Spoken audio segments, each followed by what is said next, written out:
Hello friends, आपके channel technical सुशील में आपका स्वागत है। तो आज की वीडियो में हम एंड्रॉइड स्टूडियो का ओवरव्यू करेंगे, जिससे हम बिल्कुल डिटेल से तैयारी करेंगे। So let's start it.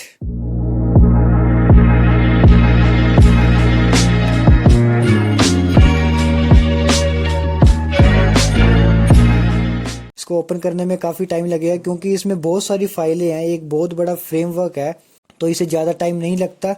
और इसमें एसएसडी भी है, तो इसमें ज़्यादा टाइम लगेगा। अगर आपके लैपटॉप में 4 GB है तो उसमें आपको टाइम ज़्यादा लग सकता है। चलो ये स्टार्ट हो गया। तो ये देखो, तो इस स्क्रीन में देखो, ये हमारी welcome to Android first screen आएगी। तो ये वाला जो लेफ्ट साइड में जो है, ये हमारे प्रोजेक्ट है, मतलब कि जो मैं पहले काम करता हूँ तो वो वाले प्रोजेक्ट है। इसको अभी हमने नहीं देखना। अगर आप बिगिनर है तो आपने यहाँ पे आना है। तो ये फर्स्ट देखो, start a new Android studio project. तो अगर आप बिगिनर है तो आपको सबसे पहले इसी पे ही क्लिक करना होगा, आपको कहीं और जाने की जरूरत नहीं है। ठीक है, इसके बारे में मैं आपको बता देता हूँ। सेकंड नंबर पे है open and listing Android studio project, मतलब कि इसमें से हमारे पास जो पहले से प्रोजेक्ट पड़ा है उसको हम ओपन कर सकते हैं नवा खोलने की बजाय। ठीक है, नेक्स्ट है check our project from version control, मतलब कि जो गिटहब होते हैं, गूगल क्लाउड हो गया, सब वर्जन हो गया, ये अलग अलग प्लेटफॉर्म है। यहाँ से हमारे जो भी प्रोजेक्ट पड़े हैं उसको हम उठा सकते हैं, डायरेक्ट यहाँ पे इंपोर्ट करके उसके चला सकते हैं। ठीक है, तो नेक्स्ट है प्रोफाइल और डिबग ऐप, मतलब कि जो भी हमने पहले से एप्लीकेशन हमारी बनी पड़ी है एंड्रॉयड की, उसको डिबग करने के लिए जस्ट। ठीक है, नेक्स्ट है इंपोर्ट प्रोजेक्ट। अब यहाँ पे इंपोर्ट करने हैं प्रोजेक्ट को, कहाँ से कर, ग्रेडल से, इक्लिप्स से, एडीटी से, ये अलग अलग प्लेटफॉर्म्स है, तो वहां से हम प्रोजेक्ट को इंपोर्ट करेंगे। ठीक है, तो आपको कहीं नहीं जाना, सबसे पहले आपको इसी पे क्लिक करना, start a new Android studio project. ठीक है, तो मैंने क्लिक कर दिया। अब नेक्स्ट स्क्रीन खुल गई है, यहाँ पे आया है चूज योर प्रोजेक्ट। तो इसमें क्या है, इस स्क्रीन में क्या है कि बेसिकली मैंने आपको सिंपल सा बता दूं, बेसिकली आपको एम्प्टी एक्टिविटी ही ओपन करनी है। और बाकी मैं बता देता हूँ कि क्या है। ये बेसिक एक्टिविटी है, इसको मीन्स कि इसमें कुछ मॉड्यूल आपको दिए होंगे। ठीक है, बेसिक नेविगेशन एक्टिविटी है, जो हम नेविगेशन की फाइल्स होती है, नेविगेशन की एप्लीकेशन होती है, तो वहाँ पे हमको नेविगेशन का जो फीचर है वो पहले से इसमें इनबिल्ट दिया गया होगा। ठीक है, तो नेक्स्ट देखो फ्रैगमेंट। तो फ्रैगमेंट में क्या है कि इसमें फ्रैगमेंट भी दिए होंगे। ठीक है, फुल स्क्रीन एक्टिविटी, ये अलग अलग सारी एक्टिविटीज है। ठीक है, तो इसमें बाय डिफॉल्ट आपको सब कुछ दिया होगा। जैसे गूगल मैप है, तो गूगल मैप की एक्टिविटी में आपको गूगल मैप भी दिया होगा, आपको बनाने की जरूरत नहीं है। लॉगिन एक्टिविटी में आपको लॉगिन की स्क्रीन दे रखी होगी। तो ये सब चीजें हैं।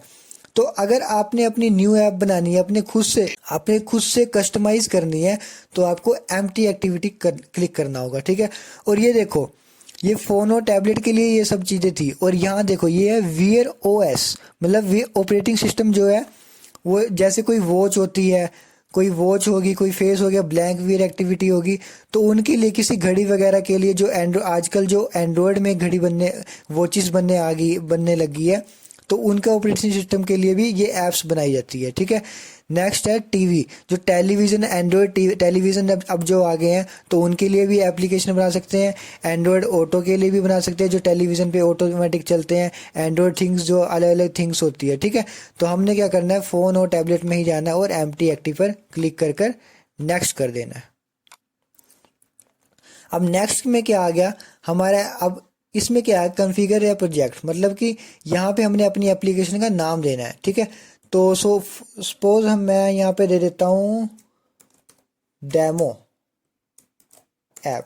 ठीक है, डेमो ऐप का नाम दे दिया मैंने, ये हमारी एप्लीकेशन का नाम हो गया। ठीक है, जब भी हम एप्लीकेशन रन करेंगे या जो भी होएगा, उसका नाम डेमो ऐप ही रहेगा। तो यहाँ पे आपको सावधानी देखनी है कि क्या नाम आपने रखना है अपनी एप्लीकेशन का। ठीक है, तो नेक्स्ट है पैकेज नेम। ये पैकेज नेम का मतलब क्या है, ये पैकेज नेम वो है, जब आप अपनी एप्लीकेशन को गूगल प्ले स्टोर पर अपलोड करोगे तो इस लिंक से ही अपलोड होगा, ये लिंक आपका वहाँ पे शो होगा। ठीक है, नेक्स्ट है सेव लोकेशन। तो इसमें क्या है कि आपको अपनी एप्लीकेशन को कहीं अपने लैपटॉप में कोई भी लोकेशन पे सेव कर सकते हो। ठीक है, यहाँ से आप खोल के आपको कहीं पे भी इसको सेव कर सकते हो। ठीक है, तो नेक्स्ट है लैंग्वेज। अब इसमें क्या है कि अब पहले जावा चलती थी, अब कोटलिन भी आ गई है, तो अब हम कोटलिन में भी एप्लीकेशन को डेवलप कर सकते हैं, जो कि बिल्कुल आसान तरीका है एज कम्पेयर टू जावा से। ठीक है, अब नेक्स्ट है मिनिमम एपीआई लेवल। तो मिनिमम एपीआई लेवल का मतलब क्या है कि आपको एपीआई का लेवल सेट करना पड़ेगा जो मिनिमम होना चाहिए। मिनिमम एपीआई लेवल मतलब कि जैसे कि पहले स्मार्टफोन आते थे, अब यहाँ पे देखो एंड्रॉयड 4.0.3 है, ये सबसे मिनिमम लगा रखा है इन्होंने। तो आइसक्रीम सैंडविच लगा रखा है, मतलब कि अगर आप अपनी ऐप को किसी भी जब आप रन कर दोगे प्ले स्टोर पे डाल दोगे तो आपका क्लाइंट जो भी होगा उसका मिनिमम वर्जन आइसक्रीम सैंडविच होना चाहिए 4.0.3। ठीक है, तो ये मिनिमम होना चाहिए, मैक्सिमम जितना मर्जी हो सकता है, मिनिमम आपने सेट करना होता है। ठीक है, तो अब यहाँ पे हम फिनिश कर देंगे यहाँ पे जाके, तो इसको कुछ टाइम लगेगा। हाँ, तो ये देखो अब ये हमारी जो हमारा फ्रेमवर्क है ये स्टार्ट हो गया है। ठीक है, अब इसके जो बैकग्राउंड में कुछ सिंकिंग थिंग्स होती है, ग्रेडल प्रोजेक्ट होते हैं, वो बैकग्राउंड में इसके चल रहे हैं। ठीक है, देखो ये रनिंग होने लगी, ये बैकग्राउंड में इसके प्रोजेक्ट चलने लगे हैं, इसका सब कुछ सिंक होके डाटा हमको एंड में जाके हमको ये एक प्रोजेक्ट बना के दे देगा। ठीक है, तो अभी इसको पीछे बैकग्राउंड होने में काफ़ी टाइम लगेगा, तो मैं इसको स्किप कर देता हूँ। तो गाइज एक बात का ध्यान रखना, जब आप फिनिश करने लगोगे तो उससे पहले आपको अपने लैपटॉप को या अपने कंप्यूटर को इंटरनेट से कनेक्ट करके रखना। ठीक है, आपका कंप्यूटर इंटरनेट से कनेक्ट होएगा तो ही ये अब देखो ये नेक्स्ट आगे, अब ये अपने आप बैकग्राउंड में ग्रेडिल होती है जो इसकी बैकग्राउंड। तो ये देखो फ्रेंड्स, ये हमारी सारी फाइल जो हमारे बैकग्राउंड में जो भी प्रोसेस था सब कुछ खत्म हो गया है। ठीक है, अब ये कंप्लीट होने के बाद इसको हम यहाँ से हटा देंगे। ठीक है, अब ये हमारी स्क्रीन आ गई है। ठीक है, सबसे पहले मैं आपको ये बता देता हूँ ये क्या है। यहाँ पे क्या है कि आपकी एप्लीकेशन का मॉड्यूल दे दिया, यहाँ पे आपको मैनिफेस्ट फाइल दे दी है।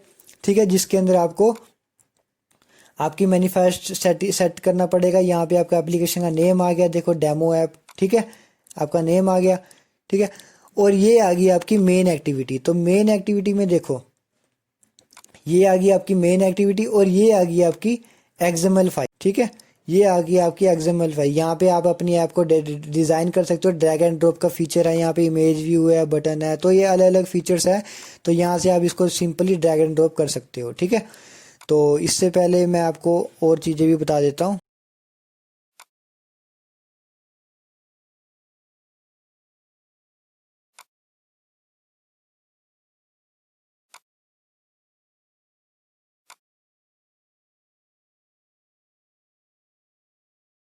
अब यहाँ पे फर्स्ट देखो फाइल में आपको क्या क्या मिलेगा ये भी मैं बता देता हूँ। यहाँ पे न्यू मॉड्यूल से आप न्यू प्रोजेक्ट ओपन कर सकते हो, इंपोर्ट प्रोजेक्ट कर सकते हो, इंपोर्ट मॉड्यूल्स कर सकते हो। तो अलग अलग जावा क्लासेस भी आपको इसके अंदर इंपोर्ट कर सकते हो, कोटलिन की क्लासेस भी इंपोर्ट कर सकते हो। ठीक है, तो ये अलग अलग वर्जन है, तो आपको इसको इंपोर्ट कर सकते हो। इसके बाद ये मेन चीज़ आपका आता है, अगर आपने कोई एक्टिविटी खोलनी होती है तो यहाँ पे आप जाके यहाँ पे आप एम्प्टी एक्टिविटी हमेशा ओपन करना। ठीक है, क्योंकि अगर आप ये खोल लोगे तो आपको मैंने इसके बारे में तो आपको मैंने पीछे बता ही दिया था, जो नेविगेशन ड्रॉयर एक्टिविटी है जो बाय डिफ़ॉल्ट आपको एक्टिविटी बनी हुई दिखेगी, बेसिक एक्टिविटी हो गया। ठीक है, तो ये बाय डिफ़ॉल्ट आपको बनी हुई दिखेगी पीछे। ठीक है, अब ये मेन एक्टिविटी आ गई। ठीक है, यहाँ पे हमने कोडिंग करनी होती है, CS फाइल होती है, और ये हमारा होता है, ये डिज़ाइनिंग पार्ट होता है। ठीक है, ये दोनों चीज़ें पता लगी आपको। उसके बाद एक और चीज़ बताता हूँ मैं आपको। अब देखो ये है रिसोर्स फाइल में आपको क्या मिलेगा, ड्रॉएबल मिलेगा। ड्रॉएबल में क्या है कि आपको आपके एप्लीकेशन के लिए जो पाथ होते हैं या कलर वगैरह होते हैं, जो आपके इमेजेस होगी या वो आपको मिल जाएगी। ठीक है, IC लॉन्चर इमेज होगी। तो मतलब कि अगर आपने कोई भी इमेज को, जैसे ये इमेज आ गई, ठीक है, अगर आपने कोई भी इमेज को अपने एप्लीकेशन में लगाना है तो आप ड्रॉएबल में उसको यहाँ पे आके पेस्ट कर सकते हो। ठीक है, तो यहाँ पे आपको पेस्ट कर सकते हो, तो यहाँ पे आपकी फाइल आके सेव हो जाएगी। ठीक है, अब नेक्स्ट देखो ड्रॉएबल हो गया। अब देखो लेआउट, यहाँ पे आपको लेआउट मिलेंगे। जैसे अभी मैंने ये बताया कि ये एक्टिविटी मेन है, हमारे पास अभी एक ही लेआउट है। ठीक है, ये डिज़ाइनिंग पार्ट है, तो आपका जितना भी डिज़ाइनिंग पार्ट होएगा ना वो इस लेआउट में आ जाएगा। ठीक है, इस लेआउट में आ जाएगा, तो जो भी डिज़ाइन होंगे आपके वो इसके लेआउट में आ जाएंगे। ठीक है, अब नेक्स्ट चलते हैं मिप मैप। मिप मैप भी एक जैसे ड्रॉएबल था ना वैसे ही एक मिप मैप भी होता है। तो यहाँ पे भी आप अपनी इमेजेस को सेव कर सकते हो। देखो यहाँ पे भी इमेजेस हम डाल सकते हैं, ये इमेजेस हैं। तो यहाँ पे भी आप इसको कॉपी, कहीं से भी कॉपी करके डायरेक्ट यहाँ पे पेस्ट कर दिया, ठीक है। अब नेक्स्ट है वैल्यूज। तो वैल्यूज में देखो क्या है, एक सेकेंड इसको मैं क्लोज कर दूं।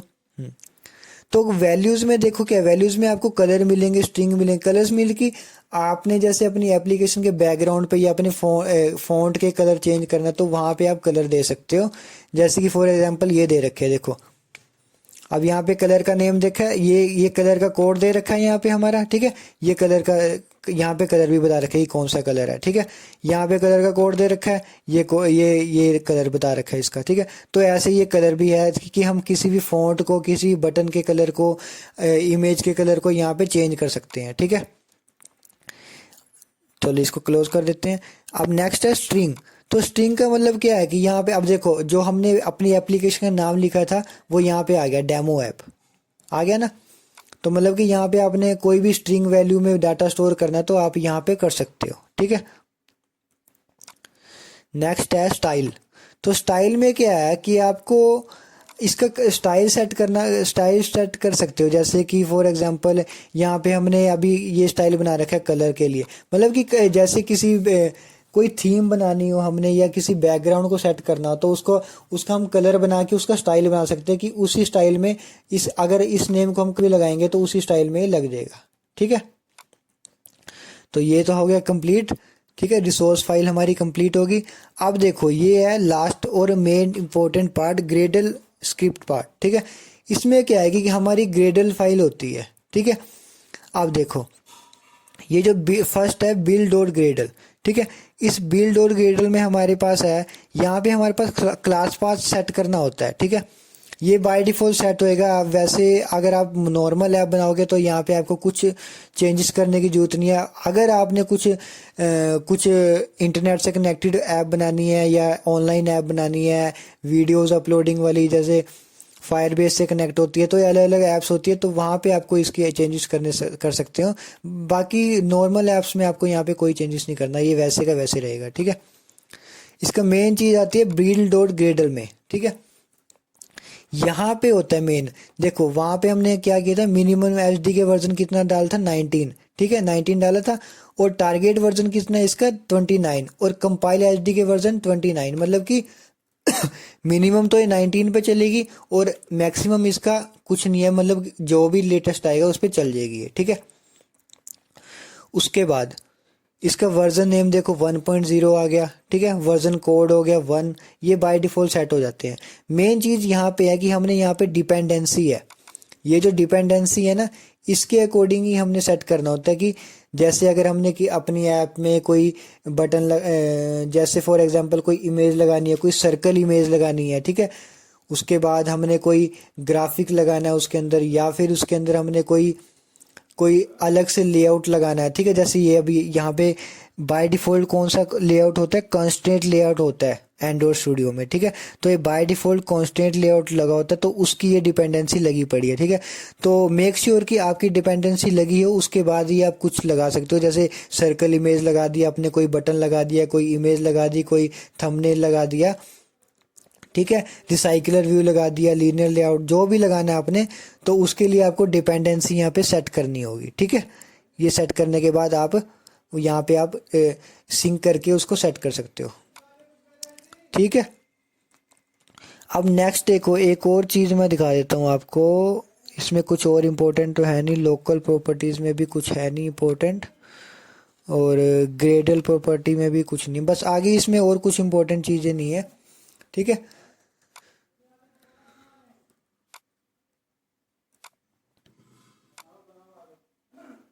तो अब ये देखो फाइल में क्या था, मैंने बता दिया था कि न्यू मॉड्यूल कर सकते हैं, ठीक है। उसके बाद एडिट में क्या है कि इसको अंडू भी कर सकते हैं हम। व्यू में क्या है हमारा कि इसके टूल के विंडोज़ क्या है, मतलब यहाँ पे प्रोजेक्ट है, फेवरेट है, लोग कैट। हाँ एक और चीज़ मैं आपको बता देता हूँ, ये लास्ट में जो 4 ऑप्शन है ये भी काफ़ी इंपॉर्टेंट है, ठीक है। जब आप अपनी ऐप को रन करोगे ना, जब आप अपनी एप्लीकेशन को डेवलपमेंट स्टार्ट कर दोगे, ठीक है, तो उसको आपने बार बार चेक करना होता है, रन करके देखना होता है कि ये मॉड्यूल कैसे काम कर रहा है। तो उसके लिए मेन जो काम होना है वो लोग कैट करता है, ठीक है। इस लो कैट में क्या है कि आपकी जो भी ये क्या है कि यहाँ पे है इस कॉलम में आएगा जो भी आपकी डिवाइस कनेक्ट होगी। जैसे आपने कोई अपना सेल फोन कनेक्ट कर रखा है अपने लैपटॉप के साथ, या फिर आपने वर्चुअल कोई डिवाइस आप लैपटॉप में ही चला रहे हो, तो यहाँ पे वो शो होने लग जाएगी। उसके बाद यहाँ पे आप उसका वर्बस कर सकते हो, एरर चेक कर सकते हो कि क्या एरर आ रही है, ठीक है, आपकी एप्लीकेशन में, ठीक है। तो ये सब चीज़ें होती है, मतलब कि यहाँ से आप ना अपनी ऐप को डिबग कर सकते हो, ठीक है। जैसे आपकी ऐप रन हो रही है, ठीक है, अगर उसमें बीच में कोई भी प्रॉब्लम आ रही है तो यहाँ पे आपको जो भी एरर होएगी ना, तो वहाँ यहाँ पे आपको शो कर देगी, ठीक है। तो अब देखते हैं आगे। नेविगेट में कुछ खास है नहीं, ठीक है। कोड में भी कुछ है नहीं खास यहाँ पे करने लायक। रेफर कोड, रिफॉर्मेट कोड, ठीक है। इंस्पेक्ट कोड, इसमें भी कुछ नहीं है। मेन चीज़ आपकी आती है यहाँ पे बिल्ड फाइल। ये जो बिल्ड वाला ऑप्शन है ना, ये दिस इज़ वेरी इंपॉर्टेंट, ठीक है। जब आप अपनी ऐप को डेवलप कर लिया, आपने अपनी ऐप को कंप्लीट कर लिया, ठीक है, उसके बाद आपने जब अपनी ऐप को प्ले स्टोर पे डालना होता है ना, उसके लिए आपको यहाँ पे अपनी ऐप को बिल्ड करना होता है। देखो यहाँ पे है जनरेट साइंड बिल्ड एपीके, तो ये this is very important option, ठीक है। इसको क्लिक करके आपकी जो भी ऐप बन गई होगी ना, उसको एक ही एपीके में करके नेक्स्ट कर देना। और यहाँ पे आपको, ये मैं आपको बाद में बताऊंगा जब आप अपनी ऐप को डेवलप कर लोगे, तो उसके बाद मैं आपको बताऊंगा कि इसकी की शेयर को कैसे बनाते हैं, ठीक है। उसके बाद आपकी ऐप यहाँ पे कंप्लीट हो जाएगी और आपकी एक एपीके बन जाएगी, ठीक है। एक एपीके बन जाएगी और उसको आप कहीं पे भी अपनी प्ले स्टोर पे अपलोड कर सकते हो, या फिर किसी के साथ भी शेयर कर सकते हो, ठीक है। तो ये स्टेप मैं आपको जब आप एप्लीकेशन डेवलपमेंट करोगे उसके बाद एंड में जाके मैं आपको ये बताऊँगा, ठीक है। उसके बाद इसमें एक और ऑप्शन भी था, क्लीन प्रोजेक्ट। मतलब कि अगर आप अपने अभी आप रन कर रहे हो अपने प्रोजेक्ट को, ठीक है, कोई भी प्रॉब्लम आती है या कोई भी आपका कुछ सोल्यूशन नहीं सॉल्व होता है, तो क्लीन प्रोजेक्ट कर दिया करो, या फिर रीबिल्ड प्रोजेक्ट भी कर दिया करो, सो डैट कि जो कुछ कुछ सोल्यूशन है जो इससे भी निकल जाता है, ठीक है। उसके बाद रन है, तो अब आपने आपको रन ऐप यहाँ से भी रन कर सकते हो, ठीक है। अपनी ऐप को रन यहाँ से भी कर सकते हो और यहाँ से भी कर सकते हो। ये ये शॉर्टकट की है, यहाँ से आप अपनी ऐप को रन कर सकते हो, ठीक है। यहाँ पे डिबग कर सकते हैं हम, काफ़ी सारे ऑप्शन है यहाँ पे, डिबग ऐप के ऑप्शन है, ठीक है। उसके बाद टूल में देखो, अब टूल में एक और मेन इंपॉर्टेंट चीज़ है यहाँ पे, एवीडी मैनेजर, ठीक है। एवीडी मैनेजर जो मैंने आपको बताया था कि आप या तो अपने फ़ोन के साथ कनेक्ट करोगे लैपटॉप को कि आपकी एप्लीकेशन रन करने के लिए, या फिर आप एक वर्चुअल डिवाइस, ठीक है, यूर वर्चुअल डिवाइस, इसको कनेक्ट कर सकते हो। तो यहाँ पे क्या है कि इसमें आप अपने यूर वर्चुअल डिवाइस, मतलब कि यहाँ पे अपनी वर्चुअल डिवाइस ही बना सकते हो। अगर आप फ़ोन से कनेक्ट नहीं करना चाहते अपने फ़ोन को अपने लैपटॉप के साथ, तो आप यहाँ पे वर्चुअल डिवाइस बना दोगे। मतलब कि यहाँ पे आपको एक वर्चुअल डिवाइस आपके फ़ोन की तरह एक फ़ोन बना हुआ दिख जाएगा यहाँ पे, और वहाँ पे आप अपनी ऐप को रन कर सकते हो, ठीक है। अब यहाँ पे बाय डिफ़ॉल्ट इन्होंने Nexus 5X API 24 दे रखा है यहाँ पे हमको, ठीक है। तो इसकी साइज़ है, इसका 4 GB का साइज़ है, तो इसको हम डाउनलोड करके इस पर रन कर सकते हैं, ठीक है। या फिर हम ये भी कर सकते हैं क्रिएट वर्चुअल डिवाइस, यहाँ पे हम आपकी खुद की वर्चुअल डिवाइस ही बना सकते हैं। देखो यहाँ पे Pixel 2 है, Nexus है, Nexus 5 है, Pixel XL है, तो यहाँ पे काफ़ी सारी डिवाइसेस है, तो उसके अकॉर्डिंग हम बना सकते हैं। जैसे पिक्सल है तो ये इसका वज़न कम होता जाता है, ठीक है। उसके बाद अगर हम टीवी के लिए भी बना रहे हैं तो टीवी के लिए भी हम यहाँ पे अपने वर्चुअल डिवाइस सेट कर सकते हैं, ठीक है। जैसे 720p का या 180p का, ठीक है। उसके बाद जो हमारी वॉचिस है उसके लिए भी हम बना सकते हैं कि कैसा हमने लुक बनानी है उसके लिए, उसकी वर्चुअल डिवाइस के लिए। उसके बाद टैबलेट का भी हम बना सकते हैं, Nexus 7 आ गया, Nexus 8 आ गया, तो ये सब चीज़ें हैं, Pixel C आ गया, ठीक है। तो ये सब चीज़ें हैं जो हम बना सकते हैं, जो हमारे वर्चुअल डिवाइस बन सकती है, ठीक है। तो ये काफ़ी सारे ऑप्शन है, ठीक है। तो अब ये देखो, अब इसके अंदर एक और चीज़ देखो, यहाँ पे हमारे पास है फायरबेस। फायरबेस का क्या है आपको पता ही होगा। फायरबेस में अगर नहीं पता होता तो मैं बता देता हूँ कि फायरबेस एंड्रॉयड स्टूडियो के लिए एक तरह का एक डाटाबेस है, जो हमको गूगल ना फ्री में प्रोवाइड करता है। इसमें हमको 1 GB तक फ्री स्पेस मिलती है। जैसे कि अगर हमने हमारी एंड्रॉयड ऐप में कुछ डेटा है वो स्टोर रखना है हमने, ठीक है, ठीक है, तो उसको हम फायरबेस के साथ कनेक्ट कर देंगे। फायरबेस एक गूगल का डाटाबेस है जो कि हमको फ्री ऑफ कॉस्ट मिलता है, ठीक है। उस पर हमने लॉगिन हमारी ईमेल आईडी से लॉगिन हो जाता है उस, ठीक है। तो वहाँ पे हमको 1 GB तक की स्पेस मिलती है फायरबेस में, तो वहाँ पे हम अपने डाटा को स्टोर कर सकते हैं। तो ये बिल्कुल फ्री ऑफ कॉस्ट फैसिलिटी है जो कि गूगल ने दी है हमको कि हम अपना डेटा को सेव कर सकें, ठीक है। तो जब भी कनेक्ट करना हो तो इसके फायरबेस पे कनेक्ट क्लिक कर देना, तो यहाँ पे आपको असिस्टेंट आ जाएगा, ठीक है। तो यहाँ पे आप अपनी ऐप को मतलब कि अपनी ऐप को फायरबेस के साथ कनेक्ट कर सकते हो। जैसे कि ये आ गया ऑथेंटिकेशन है, जैसे login ID, email ID, password की ऑथेंटिकेशन के लिए, ठीक है, रियल टाइम डाटाबेस के लिए, ठीक है, सेव और रिट्रीव डाटाबेस, स्टोरेज के लिए आपका डाटा अपलोड करना, वहाँ से फैच करना। तो ये सब आप फायरबेस से यहाँ से डायरेक्ट कर सकते हैं। आपको कुछ भी एक्सटर्नल करने की जरूरत नहीं है, आप यहाँ से डायरेक्ट लिंक से आप वहाँ पे कनेक्ट हो जाओगे, ठीक है फ्रेंड्स। तो इसमें एक और चीज़ थी फायरबेस में लास्ट में जाके, क्या है कि कोटलिन। अब यहाँ पे कोटलिन का भी ऑप्शन दे रखा है क्योंकि अभी अपग्रेड हो गया, तो यहाँ पे कोटलिन का ऑप्शन भी आ गया है। तो आप कोटलिन में भी अपनी ऐप को डेवलप कर सकते हो, ठीक है। उसके बाद और तो कुछ खास है नहीं यहाँ पे। तो यहाँ पे इसका वर्जन भी देख लेते हैं हम क्या है हमारा। देखो हम एंड्रॉइड स्टूडियो चला रहे हैं, इसका एंड्रॉइड स्टूडियो का वर्जन है ना 3.5.2, ठीक है। तो ये हमारा एंड्रॉइड स्टूडियो का वर्जन है। तो ये 30 अक्टूबर को आया था 2019 में, ठीक है। तो ये वर्जन अभी मैं चला रहा हूँ, ठीक है। तो आप देख लेना कि कौन सा वर्जन आपका चल रहा है, ठीक है। और मेक श्योर करना कि आपका जो आपका डिपेंड करता है आपकी डेवलपमेंट कैसी, कितनी फास्ट होएगी या कितनी स्लो होएगी, वो डिपेंड करता है आपकी रैम पे और आपकी एसएसडी पे।